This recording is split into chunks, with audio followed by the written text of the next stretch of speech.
Assalamualaikum dan hai Idrishan. Ramadan merupakan bulan yang istimewa buat umat Islam. Bahkan ia adalah bulan yang nanti-nantikan oleh orang-orang mukmin. Datangnya dinantikan, perginya ditangisi oleh para sahabat dan mukminin. Maka rugilah mereka yang tidak menggunakan kesempatan yang diberikan oleh Allah Subhanahu Taala untuk berada di dalam bulan yang mulia ini dengan sebaik mungkin. Pelbagai aktiviti telah dijalankan sepanjang Ihya Ramadan dengan objektif melahirkan warga sekolah yang memiliki sahsiah diri yang mulia, berbudi pekerti, berhemah dan cintakan ajaran Islam khususnya di dalam Ramadan Al-Mubarak. Juga dapat mewujudkan suasana keagraban, kemesraan dan seronok beramai beribadat dalam bulan Ramadan demi menyemarakkan amalan secara jama'i serta seimbang dalam mengendalikan urusan duniawi dan ukhrawi.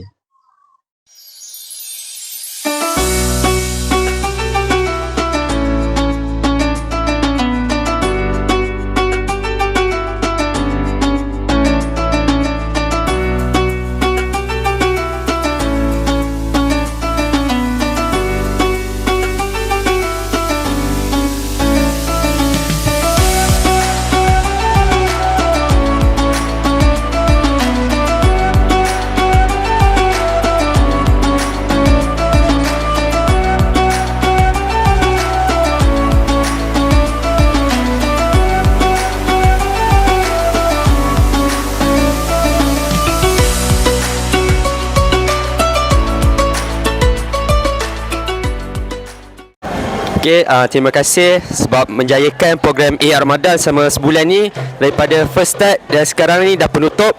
Dan saya wakil daripada Ahli Ibadah mengucapkan selamat Hari Raya Aidilfitri, maaf Zahir dan Batin, dan selamat pulang ke kampung halaman.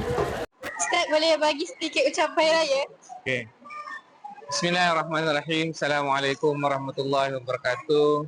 Alhamdulillah, syukur kepada Allah Subhanahu Wa Taala dengan limpah dan rahmatnya. Terima kasih Ustaz ucapkan kepada semua warga SMC kerana memberi sokongan dan komitmen yang baik pada sambutan penutupan Ihya Ramadan dan sambutan selama Hari Raya Aidilfitri pada tahun ini, dan semoganya kita dapat diberkati oleh Allah Subhanahu Wa Taala. Dengan ini Ustaz mengucapkan selamat Hari Raya Aidilfitri, maaf zahir dan batin, kulli am wa antum bi khair.